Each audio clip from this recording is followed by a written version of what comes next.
Assalamu alaikum. How are you all? I hope you are enjoying the day because it's very beautiful. It's a good weather, pleasant weather out there. But unfortunately, I am dragging you over here to the classroom for these discussions and these classes and these lectures. Anyhow, this is also important because this is what the ultimate aim for all of you to come over here is, right? Okay, today we will be discussing the geostrategic importance of Pakistan. Now, this is a very important topic, and it is not only important for this course, but this topic will go along with you for as long as you have interest in the politics of Pakistan, and if you choose some subjects like social sciences as your core subjects afterwards, after this BS program. So this topic will be there. It is always there, right? So that is why I say that it is a very important topic. And when you appear in some interviews in public service commissions exams and provincial and federal and some other interviews for any kind of job, normally in the panel, if that job is related to social sciences, or if you are telling the person that you have a degree in social sciences, then that it is probably the person, the panel will ask you something related to this topic, right? Because this is what everybody knows. If you are reading the newspapers, even if you are not a social scientist, but if you are reading the newspapers, then you are expected to read something related to this topic, right? So usually people in our country, they watch talk shows and they read the newspapers. This is a kind of a hobby for us. So we know something about it, and I'm sure you would also know something about it, but today we will try to discuss this in detail, right? Okay. So Pakistan's geographical location. Pakistan's geographical location is very important, and we will be discussing it over here in this class, that why it is important. But to keep in mind that Pakistan is located in a very important geographical location on the face of the globe, and that is what makes Pakistan a very important country as far as the geostrategic is concerned, its geostrategic position is concerned, right? Because on the one hand we have border with Afghanistan, a war-torn country. On the other hand, we have border with Iran, an oil-rich country, and then in the north we have China, and then in the east we have India, and then the Arabian Sea, and and then we are kind of a gateway to the Central Asian countries as well. So we will be discussing it in detail, but this is what makes Pakistan quite important for policymakers, for international policymakers, right? That is the importance of Pakistan. Now, Pakistan has proximity with the great powers, right? We will be discussing it in detail, right? So I'm just mentioning it over here, and when we reach there, then we will discuss it in detail. But keep this in mind, that due to this proximity of great powers with Pakistan, or Pakistan's proximity with the great powers, that makes it really important for all kind of ventures, international ventures by international actors and powerful states of the globe, right? May it be military or economic. Then a gateway to Central Asia, oil and energy game is there, right? So definitely it is a gateway to Central Asia, and that oil and energy is very important these days, right? In this modern era. So that's why Pakistan is also very important, because it is a gateway, right, to enter Central Asia. Then Pakistan has a significance as a transit economy as well, right, because it will have to provide passages to different countries, either to move out of Asia and trade with the world, or for different countries to come into Asia and trade with Asia, right, from other continents. So that is also very important for Pakistan, that Pakistan is a transit economy, right? So we will be discussing it. Then significance as an important link in the chain of the Muslim countries. This is also very important because Pakistan is a very important country, right? It is kind of a link between the chain, like in the chain of the Muslim countries. It is linking eastern, the countries, Muslim countries situated in the east of Pakistan, Muslim countries situated in Asia, and Muslim countries situated, even you might call it in Africa or in the Middle East, right? So it is Far East Asia, and then the Middle East, and then the Central Asian republics. Most of them are also Muslim, right? So and then we have North African Muslim countries. So Pakistan is situated almost in the middle of these countries. That is why Pakistan is considered as a link, and it is considered as a link because it has a coastline, and then it can physically link these countries with each other if this importance is duly understood and then utilized for the welfare of Pakistan, for the promotion of Pakistan. So it can play this role as well. So this is also important. Then it is the only Muslim country having nuclear capability. This is also very important because Pakistan is like that one country which possesses nukes, right? So we have around 7 declared nuclear states, right? And Pakistan, and only one among them is a Muslim country, and that is Pakistan.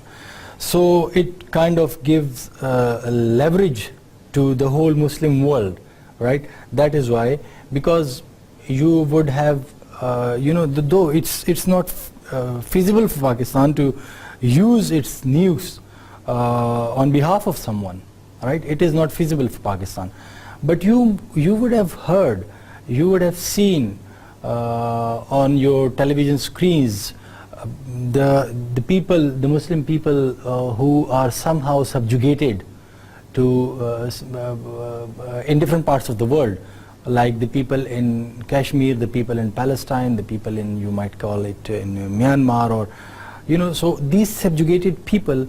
Now it's not the case, but previously, when Pakistan detonated its nukes, previously they would chant slogans in favor of Pakistan, and they would assume that it is like their own power.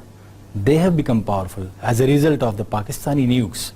So these downtrodden Muslim people across the globe, particularly the subjugated ones, they look towards Pakistan, and it makes Pakistan very important, right, in their eyes. And maybe that is the only reason that Pakistan is also looked up as an important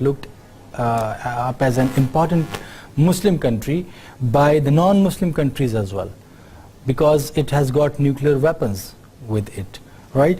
So we will discuss that thing in detail when we reach there, right? Now,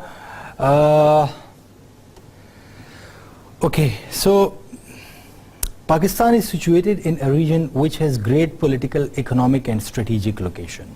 As I have already told you, that this region in which Pakistan is situated, it has great potential for all kinds of activities, right? So when this potential is properly utilized in favor of Pakistan, it can really pay dividends for the country, right? Okay, politically, why this region is important? Because Afghanistan, we will be discussing that thing in detail about Afghanistan in some of the coming classes. But right now, just to give you an overview, Afghanistan is right now, like Allama Iqbal had rightly mentioned or named Afghanistan as the heart of Asia, right? And we are familiar with this term, the Heart of Asia Conference, right? So Afghanistan is politically very much important. It has numerous resources, natural resources, right? And minerals and copper resources and many other natural resources are there in Afghanistan. So that is why the great powers of the world, they are eyeing on Afghanistan, right? And they want to reach over there, they want to control Afghanistan, but that is not possible without Pakistan. So that is why Pakistan is very important. The region is important, and Pakistan is very important for this reason.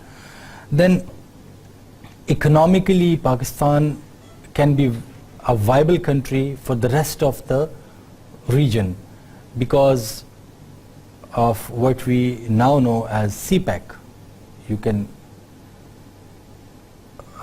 now imagine why it is economically important, right? So that is basically a great power is trying to utilize the economic potential of Pakistan for its own growth, not only for its own growth but for the growth of Pakistan as well. So everybody knows about this location of Pakistan, about this importance in this location of Pakistan, and then it is a strategic location. If you have good relations with Pakistan, then you can strategically reach to many parts of Asia. I'm talking for someone who is not a power which is not situated in Asia, so I'm talking in terms of that power. So that strategic location is there for Pakistan, right? So it makes it very important in the eyes of the globe and the policymakers, the global policymakers. Now this region, not only the current, which I have explained the importance of Afghanistan and the economic and the strategic importance, but this region or Pakistan, where Pakistan is situated, it has been a hub of activities of great powers for the past few decades, right? So you can see in the 1970s, the Soviet Union, it had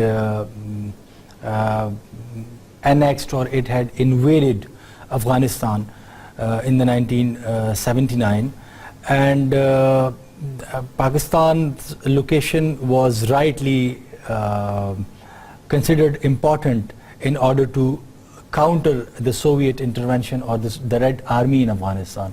So basically Pakistan's location provided it that opportunity, which unfortunately we could not turn into a viable or a true opportunity for ourselves, but we were just used, right, and then discarded. But why somebody would use us? Because of our location. Otherwise, why not use Nicaragua, right? Why not use Somalia?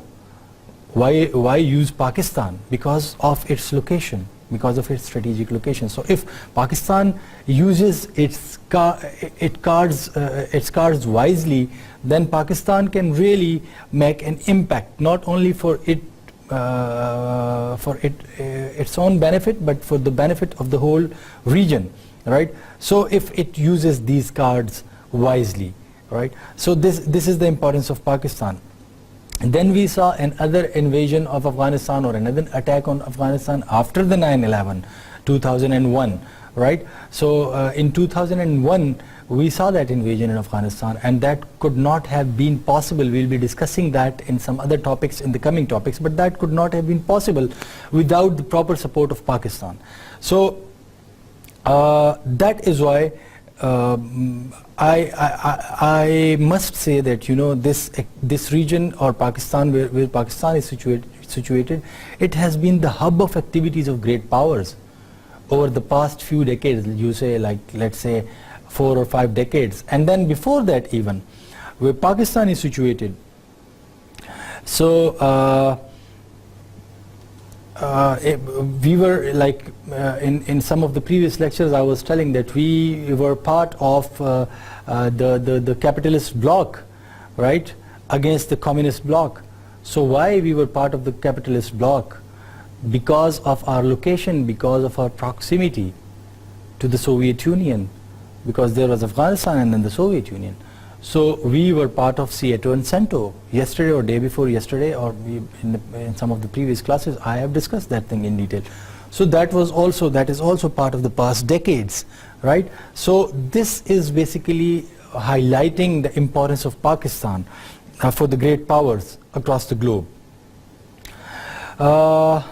Then Pakistan has seen, or this region has witnessed three great powers, the intervention of three great powers, that is Great Britain, the USSR and the USA. Now, as far as the USSR and the USA is concerned, I think we have discussed enough about it. But the Great Britain, we haven't discussed enough about this intervention of the Great Britain. So let me shed some light over the intervention of the Great Britain over here so that you can get an idea that why Pakistan, or where Pakistan is situated right now. Previously it would not have been named as Pakistan, as it was part of India. But why this region was important? This is also very important, right? The Great Britain and the Tsarist Russia, they had a great game. As I have, they had a great game going on among them, between them, right? And that great game basically was for the supremacy of the region, all right? As the British India was situated over here, Great Britain had a colony in India, so basically Britain was here, over here, and then the Tsarist Russia across the Amur River, it was over there, not only dominating some areas of Europe, but most of the areas of Asia, as it is situated in Asia as well, right? So it had kind of this struggle going on with the Great Britain at that time. What happened in that was that the struggle for colonial possessions in the 18th and the 19th century and even the 17th century, the struggle was there, right? So when the Great Britain colonized India, Tsarist Russia also was pursuing the same kind of aims and goals, but unfortunately for them, they could not do it, and Great Britain had established its colony in India. Now what was in the policy, in the minds of the policy makers at that time, that the Tsarist Russia, they would at one point or at another point try to challenge the supremacy of Great Britain in India, in their colony in India. So this struggle began between the two. Now Great Britain wanted to solidify its control over India and to counter any kind of interference or attempts to invade India from the Tsarist Russia. But in the middle there was Afghanistan, right? So now they had both of these powers, the Tsarist Russia or the Russia and Great Britain, they had to deal with Afghanistan. So the Great Britain tried to reach to Afghanistan from India, and that is why they annexed, incorporated the bordering regions or the tribal regions of India, and which are known as the frontier area, the northwest frontier, NWFP, which we knew, now it's KP. So this region was annexed by, or it was incorporated into the fold of the colonial empire of Great Britain up till Darra Khyber, you might call it, right? So it was kind of incorporated into the fold of Great Britain. From the other side, the Tsarist Russia was also trying to, talk to the Khanates of the Central Asia before their annexations after the Soviet Revolution. So they had to deal with them. But most of the Khanates of the Central Asia, since they were in the proximity of the other great power, so they had a very lenient policy toward Russia, because they could not afford, right, to have bad relations with a great power in their neighborhood. So they could not afford that. They had good relations, but when it comes to Afghanistan, then the problem was a bit complicated, right? So that is why Great Britain reached from over here, like Indian mainland, to the frontier regions, and incorporated those regions, introduced FCR, you know, to have a kind of a law, frontier crimes regulation, to have a kind of a law over there, and still keep the independent status of the tribes in that region.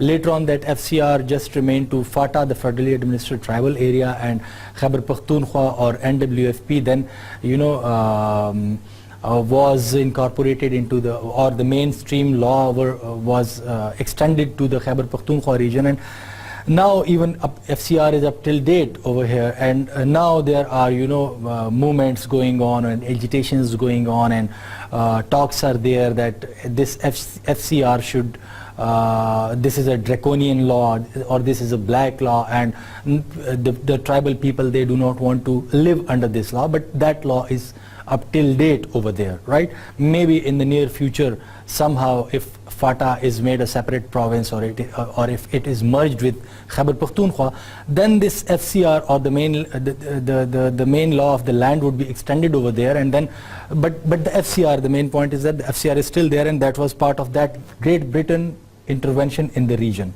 right? This intervention in the region.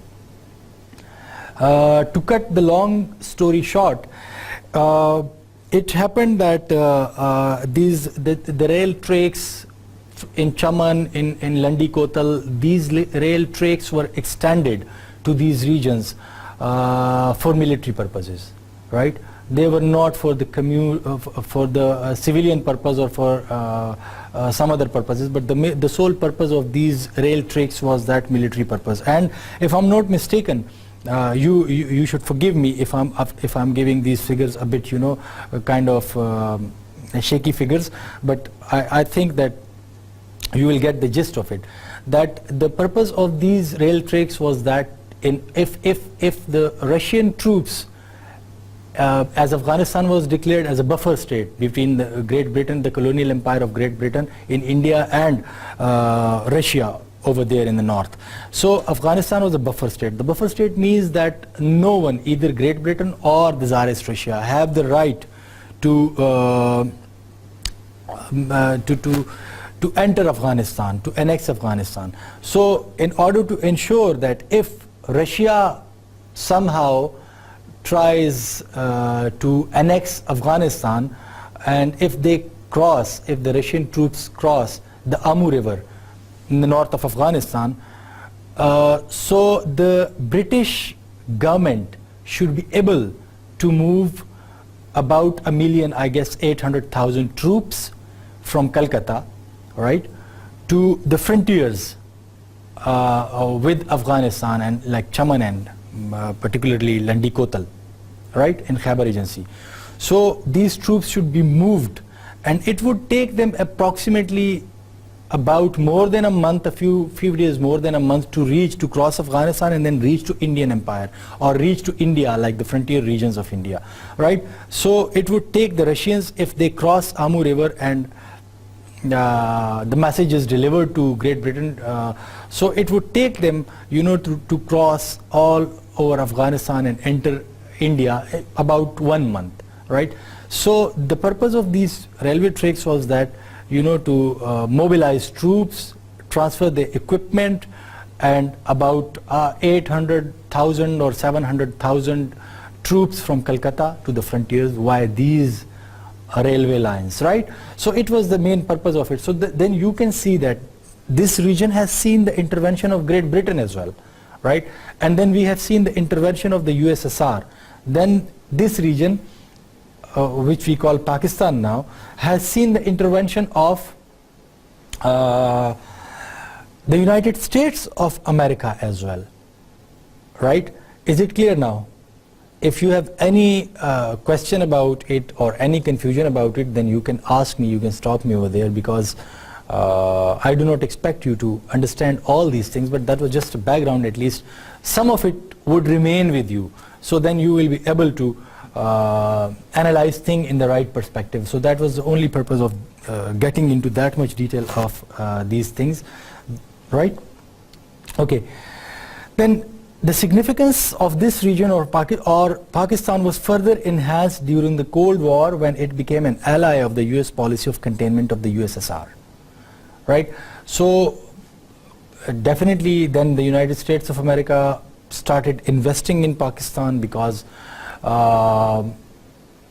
it was kind of a bastion against the Soviet expansion or the USSR, so they wanted to contain the USSR. And as I have discussed in some of the previous lectures, that during Ayub Khan era, a U2 incident happened, and a spy plan for the purpose of espionage that was flown from Badbair, Peshawar, and then it was shot down in the Russian territory or the Soviet territory, and then it escalated tension between the USSR and the United States of America. But the main point is that Pakistan was used during the Cold War as an ally by the United States of America against the USSR to contain it, right? So it also gives an important position to Pakistan. It gives importance to Pakistan, and Pakistan is important because of its location. Just imagine if Pakistan was not situated over here in this region, and Pakistan was situated somewhere in the middle of Africa or somewhere in the Far East Asian region, then would Pakistan be that much important for the United States of America in the Cold War? Would it be that much important in the designs of the Great Britain against the Tsarist Russia? No, it wouldn't have been important then. It is just because of its location. They do not have any kind of love affair with us, right? I would say it is just because of our location. That is their interests demand that we should be treated differently, that Pakistan should be dealt with differently, because Pakistan is an important country and they can use Pakistan for their own benefit. So that is why Pakistan is a kind of a country for them that they cannot live without, and they do not want to live with as well, right? But this is the importance of Pakistan. Okay, then in the post-Cold War era, we witnessed, or this region witnessed, or Pakistan witnessed its significance, particularly after the 9/11, right? Why this importance after the 9/11? Again, the same thing, right? Like if you analyze this geostrategic importance for USA and Great Britain, it is the same thing. Their target was somehow Afghanistan or countries situated above Afghanistan, across Afghanistan. So their target was somehow that region, and that is why Pakistan, and in the Great Britain's era, India, the frontier regions of India, these regions were important for them to target those areas where they want to reach, and to use it, this region, as a launching pad for different kinds of ventures, right? So after the 9/11,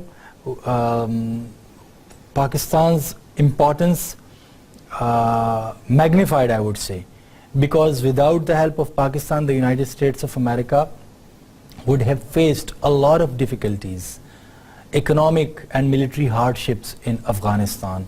To reach to Afghanistan, attack Taliban, eliminate Al-Qaeda, dismantle their network, and without the help and the support of Pakistan, it would have been a task of a task which would never have been achieved the way it is being achieved now, or it has been achieved up till now, right? So that increased the importance of Pakistan in the eyes of the policymakers of the United States of America, because of its its proximity to Afghanistan, right? Again, so that is after the Cold War.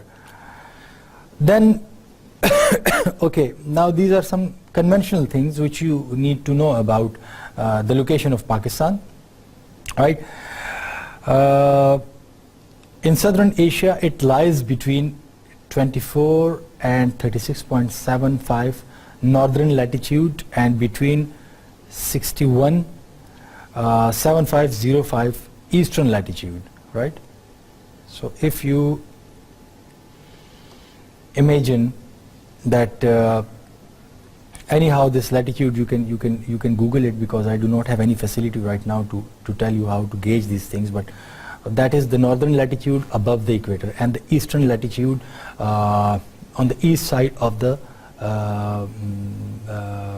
GMT, which we gauge time from, on the east side of that line. There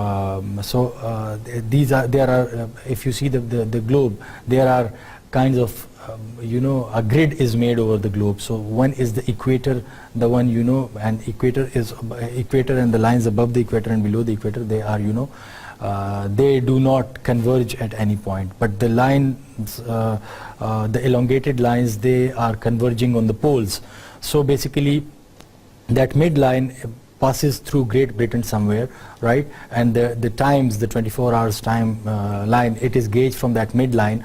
So basically that if you imagine, so Pakistan is situated on the east of that line which is elongated, and on the north of that line which is horizontal, right, which is perpendicular, and on the east of that perpendicular line and on the west of that horizontal line. So this is basically the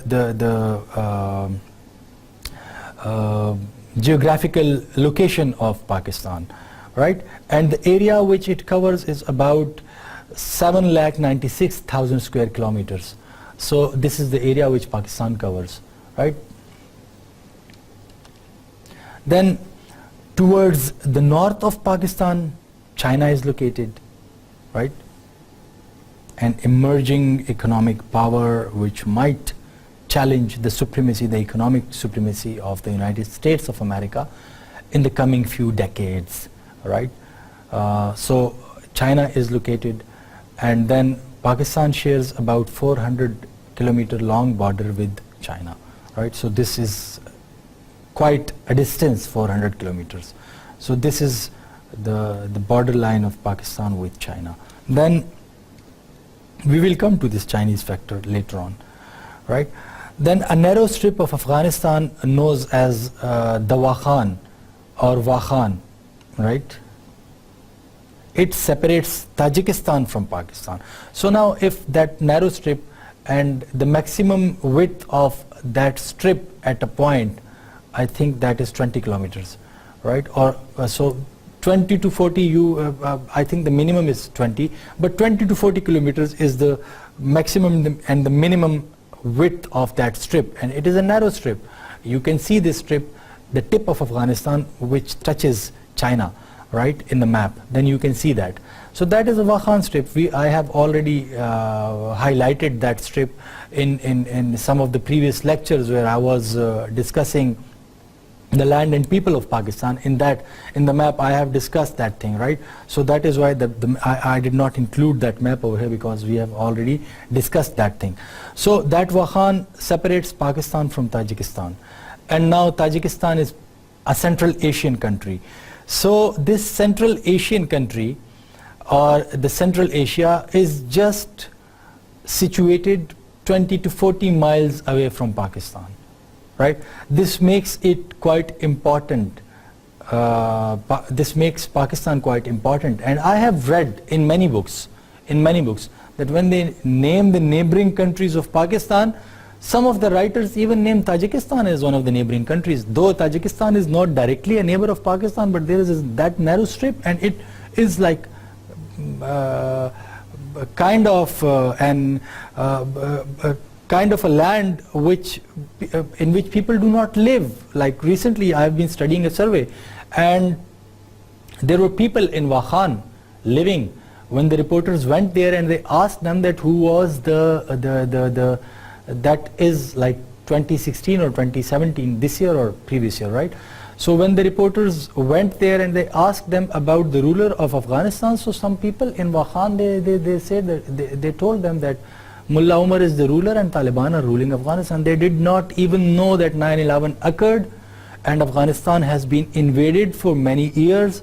And so this is that kind of a remote area where the rate of Afghanistan is not even there. People do not even know through media that Afghanistan has been changed drastically over the past 10 to 15 years. People do not even know that over there in this region, some of the people, right? This is the level of ignorance of the people over there. It means that it is kind of out of the fold of Afghanistan, right? So this Wakhan strip is basically a territory which you can say that it is non-existent for Afghanistan, and that is why people consider that Pakistan, some of the writers consider that Pakistan, or the analysts consider that Pakistan, that Tajikistan is a neighboring country of Pakistan, right? So it gives it more importance, again, that it is that much close to Central Asia, or to talk of crossing into Afghanistan, but that's the mainland of Afghanistan, but that's just Wakhan, and then you are in Central Asia and you just establish good relations with Tajikistan, and then you connect to the rest of the Central Asian countries, right? So that is why Pakistan is very much important. This highlights the importance of Pakistan. Then towards the east of Pakistan, or India is situated, and we have about 1650 kilometers borders, international border with India, right? So we have this border with India, and so India is also a very important country. Though we do not have good relations with India, it is considered as an arch enemy of Pakistan, and India consider Pakistan as one of its staunch enemies, right? Pakistan consider India, but the thing is that India is also a growing economy, and if Pakistan establishes good relations with India in future, anytime in future, then Pakistan can benefit from this potential market as well, right?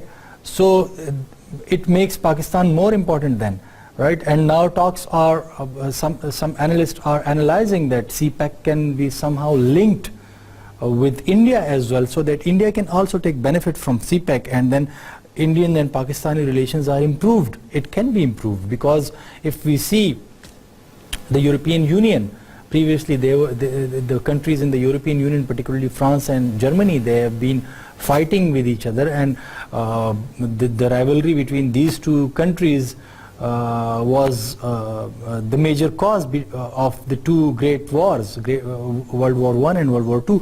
But now they are living peacefully in the same European Union. So sky is the limit. In future, we never know that India and Pakistan relations can be improved. We never know. We hope that these relations are improved, and the people of both these countries, they get benefit from good relations with each other, right? Economic benefits, I'm talking about these economic benefits, right? So then it can be good for the whole region. It can be good for Pakistan and India, but we share this 1650 kilometers border with India, and it makes us important, right? Important in a sense that, for example, if someone wants to hurt India, right, Pakistan can be used for that without the knowing of Pakistan, but Pakistan can be used for that, because 1650 kilometers is a long border, right?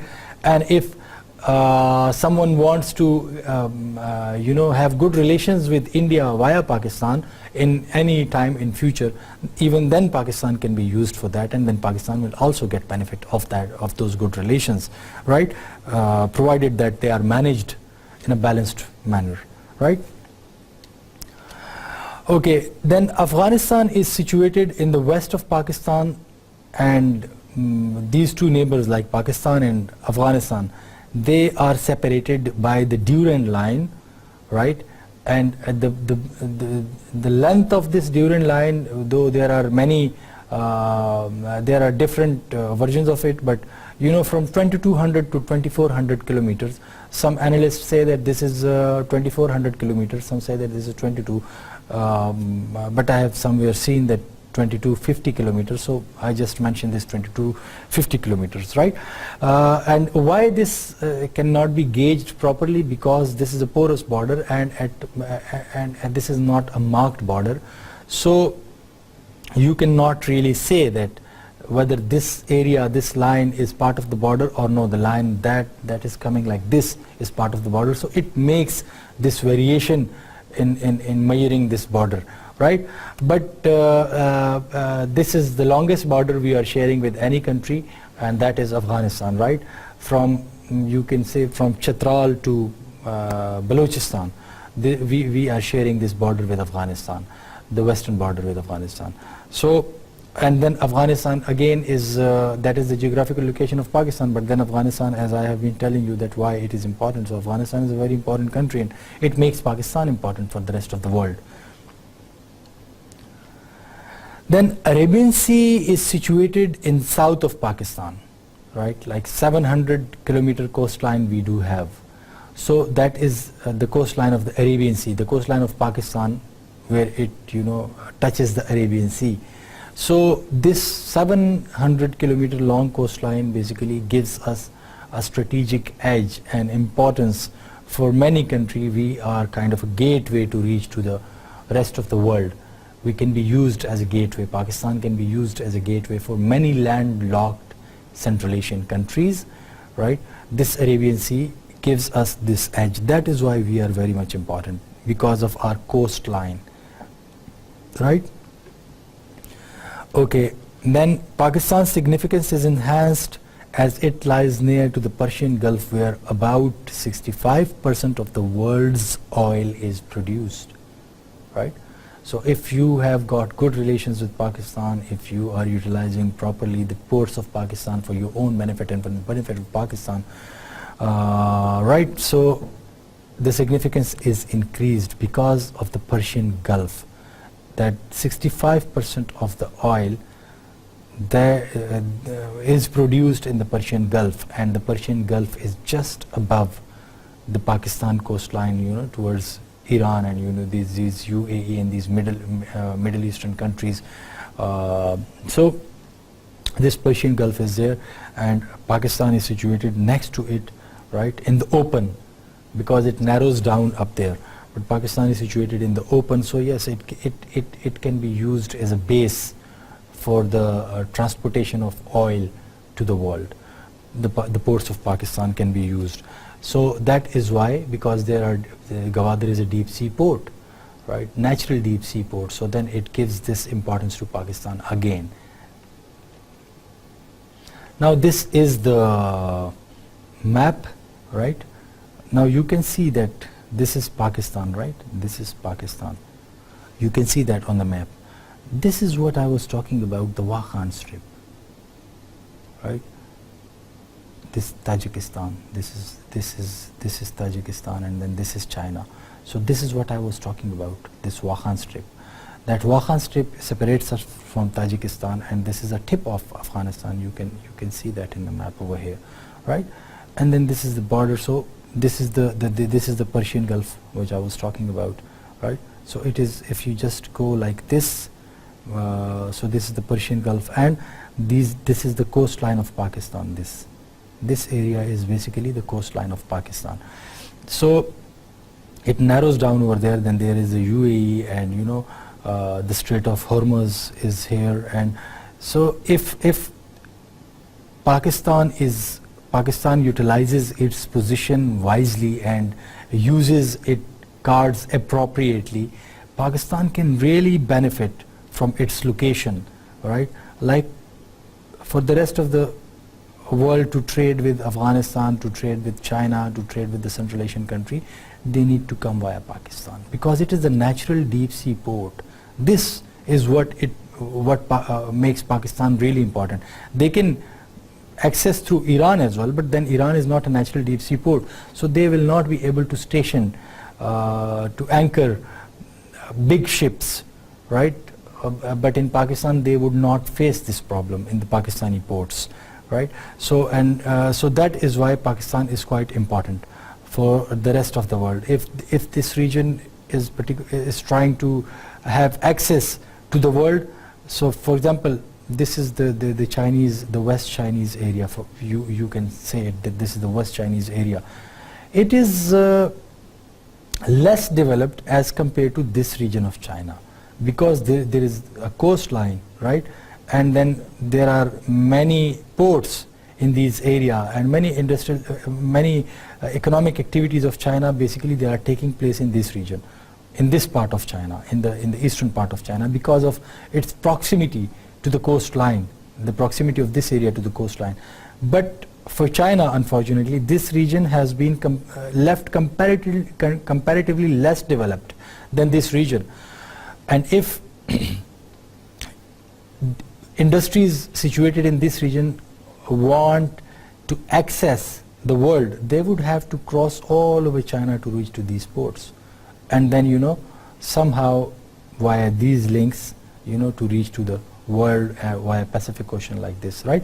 So it is really difficult for them to produce things over here, install production units over here, and then, you know, take it from this route.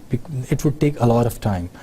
But if they establish the CPEC from here and link this region with this area, then it makes them, it gives them an access to the world, and with a shorter route, on a shorter route, right? So that is why it is very important. Pakistan is very important for this reason as well. And China has got permanent interest in Pakistan, because it wants to have equal development all over China. And then there is, you know, this East Turkestan movement is going on in Xinjiang area of China.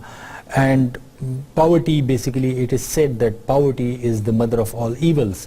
So with this, in order to curb this East Turkestan movement, China needs to develop the Xinjiang region, which is situated in the West China area, and then if it wants to develop this the Western Chinese region, then it is dependent on Pakistan for economic trade routes, right? For economic corridors. And now we have the Belt and Road initiatives of China, you know, a network of economic corridors like CPEC is being planned to reach to even Germany via road, Tajikistan and Russia, and, you know, these areas, and then link China with even up till Germany via road. So this is a grand design. This is really a grand design, and that is why Pakistan is really important for the rest of the countries, right? Particularly these great powers. And then when I was talking about linking India with the CPEC, so that India can also benefit from the CPEC, because it will be an economic corridor, and then the CPEC can be linked further with Afghanistan, because the port is about to be completed and become operationalized. So then links should be established with different countries in the region, so that these countries also get benefit from this strategic location of Pakistan for their own economic gains. And it can create a very appropriate environment for economic activities in the region, which would ultimately help in eliminating the problem of terrorism and militancy, not only in Afghanistan but over here in China as well, like the Xinjiang region, in Pakistan. And I would say that it might even help India in if India embraces this thing with an open heart. It might even help India to have control over those areas in which it is facing problems of militancy in the mainland India because of this economic boon in the region, right? So this can be, if the whole region looks towards this strategic location of Pakistan with a positive approach, then it can benefit the whole region. Pakistan can benefit this whole region. So that is why I would say that Pakistan is really important, keeping in view its geographical location and then the problems and the issues this region is facing and the potential this region has got. So we will be discussing these things in the coming class as well in detail, because I have already told you that this is an in-depth, this topic needs an in-depth discussion of many issues. So we will be analyzing this issue in detail in coming classes, in the coming class or coming few classes as well, right? So, but to keep in a nutshell, you need to understand, keep this map in your mind when we are discussing anything about Pakistan, and then talk about the geographical importance of Pakistan, and keep in mind the potential this region has got and the level of issues this region has got, and which power has got what kind of interests in the region. And then you will come to know that any kind of interest any power is pursuing in this region, these interests cannot be achieved without the proper engagement of Pakistan with that particular power, right? With this, I would thank you all for listening to me patiently. See you next time, inshallah. Allah Hafiz.